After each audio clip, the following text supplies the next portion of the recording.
Radio every Saturday at 7:30 a.m. for A View from the Outside, hosted by Brereton Horne. A View from the Outside takes a look at key issues affecting St. Vincent and the Grenadines and gives a global perspective on how these issues are viewed. Host Brereton Horne will examine a variety of topics to enlighten, stimulate debate, and explore solutions. Hear the facts, hear the real-life stories, hear A View from the Outside.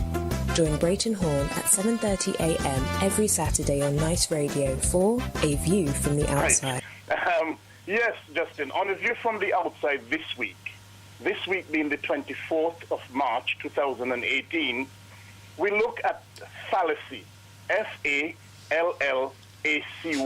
fallacy, with the view being that there are several personalities and situations in St. Vincent and the Grenadines which, while appearing real, are indeed false and deceptive.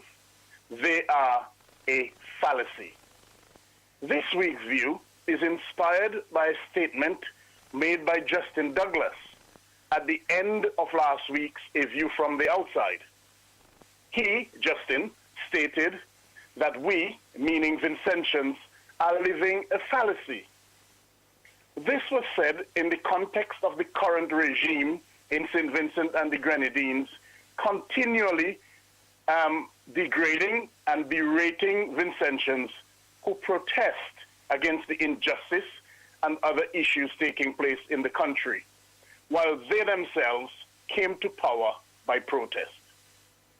That seems to be something which they will like Vincentians to forget. However, Vincentians must never forget, because their current stance amounts to nothing but a fallacy. The Merriam-Webster Dictionary defines fallacy as a false or mistaken idea or a deceptive appearance.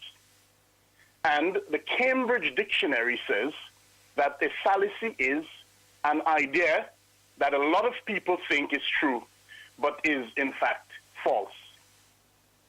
On A View from the Outside this week, we will highlight other situations in St. Vincent and the Grenadines which amount to fallacies. We start with the Pan Against Crime initiative. On the face of it, this initiative is a good one, as it is an activity that is geared towards keeping young people in St. Vincent and the Grenadines away from crime. Since the introduction of the initiative in 2008, some 10 years ago, there has been a marked increase in crime in St. Vincent and the Grenadines, especially violent crimes, including gun crimes and sexually related crimes. And quite a number of these crimes involve young people. So, is Pan Against Crime a fallacy? During the last week, a 15-year-old male secondary school student was charged with conspiracy to murder. 3 teenage females are currently on remand at Her Majesty's Prison for the alleged murder of a 23-year-old female on the 4th of December 2017, allegedly in the presence of her family. 3 male students are currently on bail, allegedly for gang raping a 12-year-old female student at the same school. And the 26-year-old young man appeared in court on Monday, the 19th of March 2018, charged with robbery and attempted murder for an alleged attack on a national, for an alleged attack on someone else at the National Lottery booth. The Pan Against Crime initiative, as we said, recently celebrated its 10th anniversary, and the question must be asked: how many pan sides have emerged from this initiative? How many young people over those 10 years have learned to tune a pan?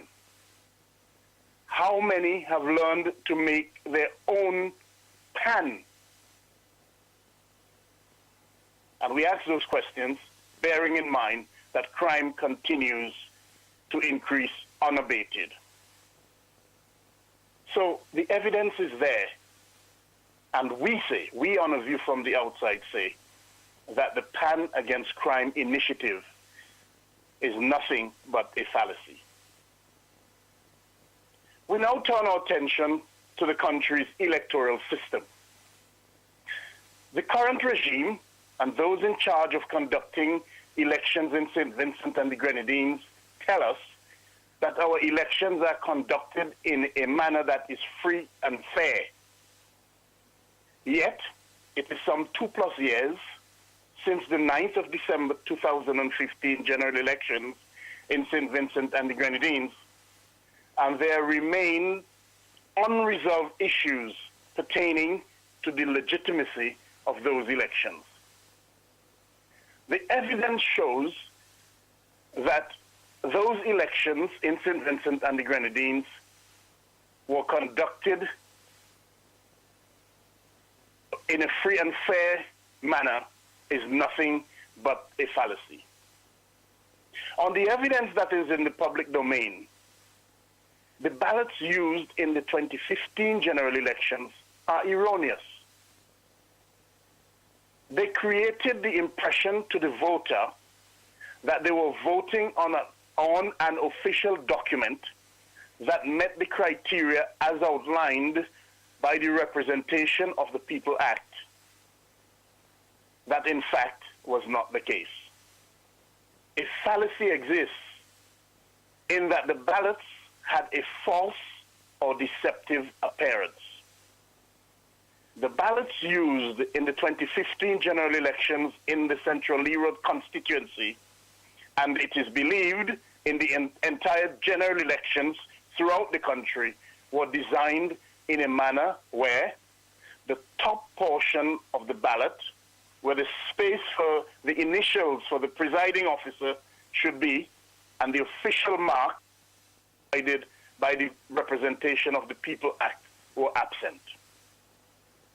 That information is contained in an affidavit by returning officer for Central Leeward, Mr. Vincent, where he stated, and I quote, "When I opened the box CLF, I discovered that the ballots in this specific box did not have the initials of the presiding officer, nor any official mark on the ballots."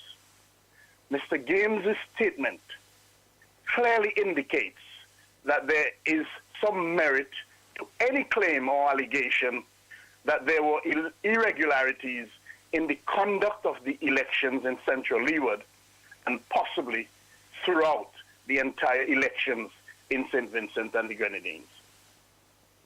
The fallacy of the elections is further confirmed by the official report of the Organization of American States, OAS, mission to St. Vincent and the Grenadines to observe the December 2015 election. The report states, and I quote, "In 2 ballot boxes, which were both incorrectly sealed, a number of ballots had neither the stamp nor initial of the presiding officer," unquote. The 2015 general elections, we on a view from the outside say, are a fallacy. And the efforts by the current regime and those responsible for conducting elections in St. Vincent and the Grenadines to prevent this fallacy from being exposed should not go unnoticed. The next fallacy we wish to expose has to do with silence. There is no question that the current regime in St. Vincent and the Grenadines has been silent on a number of issues affecting the country locally, regionally, and internationally. They are silent on providing financial accountability for the construction of the Argyle International Airport. They are silent on crime and increasing crime in St. Vincent and the Grenadines. They are silent on rape culture, and domestic abuse of women and girls in St. Vincent and the Grenadines. The Prime Minister was accused of rape and sexual assault, including a female police officer who was assigned to guard his home. He has, for the most part, kept silent on those issues and has not gone to court to have the matters ventilated in a court of law and in the process seek to clear his name. His son, he also instructed his son, Camilo Gonçalves, the Minister of Finance in St. Vincent and the Grenadines, who is himself embroiled in a sex scandal with a young Vincentian female, Yogi Farrell, to maintain his silence on that issue. On the strength of that evidence, when this regime claims to care about the poor, about the welfare of women and girls in St. Vincent and the Grenadines, it must be a fallacy. It is ironic that in the headline story entitled Shared Data, on the front page of the Searchlight newspaper dated the 16th of March 2018, Camilo Gonçalves, the government minister who maintains a quote-unquote dignified silence about a sex scandal in which he is alleged to be one of the main characters, is telling public servants in St. Vincent and the Grenadines to free up information. He says, I quote, "We need to have a voluntary system and not something where people have to coerce someone to give them data," unquote. If ever there is a situation that highlights a fallacy, this is it.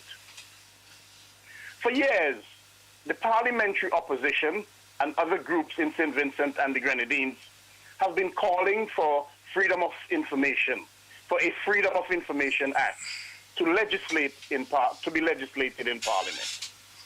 Yet, the government has done nothing about it, and there was no indication from the last throne speech by the Governor General at the opening of Parliament in January 2018 that such item is on the legislative agenda this year. The call for public servants to free up information by a government minister who maintains a dignified silence in the face of a sex scandal and a government which refuses to pass a Freedom of Information Act is nothing but a fallacy. Sir Walter Scott, the famous Scottish historical novelist, playwright, poet, and historian, in his work, Marmion, A Tale of Flood and Field, said, I quote, this is what Sir Walter Scott said, "Oh, what a tangled web we weave when first we practice to deceive," unquote. Vincentians, a careful consideration of the socio-political state of St. Vincent and the Grenadines will highlight that there is a great deception, a fallacy taking place in the country, which manifests itself in several situations and personalities. What has developed over recent years in St. Vincent and the Grenadines are several fallacies that have created a tangled web of deception, crime, rape and sexual abuse, domestic violence, money laundering, dignified silence, lies, lack of accountability, and total disrespect for the electorate, just to name a few. When one continually criticized colonialism, the monarchy, and the royal family and yet turned up as a pompous popinjay with his wife in tow at a royal wedding, that is a fallacy. When government signed a collective agreement with teachers, which gave teachers the assurance that if their members contest general elections and lose, they will be re-employed and reinstated in their official position. Yet, when the government failed to honor that clause of the collective agreement, they claimed that it was aspirational. That is a fallacy. We, on A View from the Outside, now urge all Vincentians, everyone, to survey the social and political landscape in St. Vincent and the Grenadines and identify the fallacies which exist and seek to rid the country of St. Vincent and the Grenadines of those fallacies. Have a look around. Point them out for yourselves. Call them what they are. Fallacy. Let's do that, Vincentians. Until next week, Justin and all the listeners, this is Brereton Horne with A View from the Outside. Thanking all those who have been sending feedback, and we encourage you to continue to send your feedback to aviewfromtheoutside@hotmail.com. That's aviewfromtheoutside@hotmail.com. Justin, you and all the listeners, and my good friend Govi Leacock, who's contributed again, we wish you a pleasant Saturday, a very enjoyable Sunday, and a week ahead where you help to identify the fallacies and get rid of them that exist in St. Vincent and the Grenadines. All the best to you and the listeners, Justin. Yes, thank you so much. You also have yourself a good weekend.